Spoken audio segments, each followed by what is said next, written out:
This is my scuba gear. This is the equipment that will keep me alive at depth for about an hour. And I am meticulous about the maintenance and care because this is my life support system. This keeps me alive.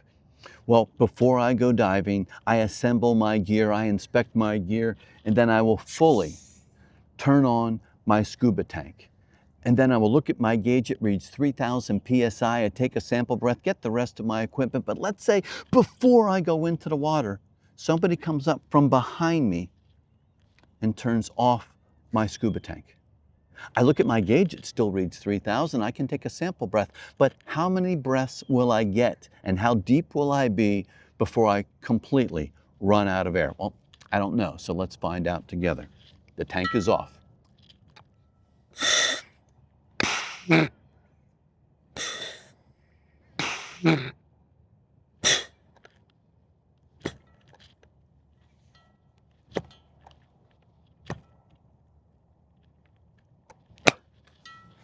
I get about 3 breaths. What you just witnessed was not a practical joke. What you just witnessed was evil. That will kill a diver. But it's also a great example of the mechanism of action of the abortion pill. The abortion pill is now the most common form of abortion here in the United States. 70% of all the abortions in the United States are now performed with the abortion pill. The abortion pill will kill a baby 98% of the time up to 12 weeks gestation. At 12 weeks gestation, these babies have fingers with fingerprints, they have toes with toe prints, they have movement, and they have a heart that's beating 120 times per minute that's pumping blood to and from the placenta. These are babies in the womb. These are my patients. How does the mechanism work with the abortion pill? The abortion pill turns off the life support system. The abortion pill blocks a very important hormone called progesterone, the progestational steroid hormone. Everything that's good about a pregnancy is because of progesterone. The abortion pill blocks progesterone, turns off the tank, and now that baby will suffocate and will starve on the inside of the womb. But once the baby is dead in a day or two, you still have to deliver that baby. Well, how's that done? They're also given a second medication called misoprostol or Cytotec. And we use Cytotec to induce labor when a patient chooses that at term. I can have an 8-pound baby at 41 weeks and we can induce labor with Cytotec. It causes contractions. But how much medication do we use? We'll typically use 25 micrograms of Cytotec to induce and deliver an 8-pound baby. Well, how much Cytotec is given on the second day when a woman is going through the abortion protocol?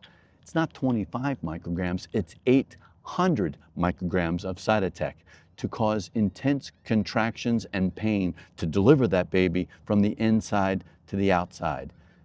This is not help, this is not healthcare. When a woman is facing an unplanned pregnancy, she doesn't need the abortion pill or an abortion. What she needs help, she needs information, and she needs care. And there are thousands of pregnancy resource centers which are standing by to render aid to these moms, to give them counseling, to provide them with diapers, provide them with housing, provide them with job training, because there are 2 patients involved. Yes, the mom is a very important patient, but the baby is also a patient, my patient. We treat the preborn as patients in the womb. We're now doing blood transfusions to babies at 17 weeks. We are doing open heart surgery for babies, spina bifida correcta surgery, laser surgery, even brain surgery. A patient is a person, no matter how small. So when a friend is facing an unplanned pregnancy, don't refer them to the abortion pill. That will kill the baby, and it also causes mental and physical harm to the mom. Provide them with assistance. Provide them with love. Provide them with care. That is how we treat our friends and neighbors. If you have any questions, you can contact me, Dr. Bill Lyle. I'm the founder of ProLifeDoc.org. We're created in the image of God at the moment of conception, and we have a duty and obligation to defend the least of these, the most vulnerable in the womb, my patients. A patient is a person, no matter how small.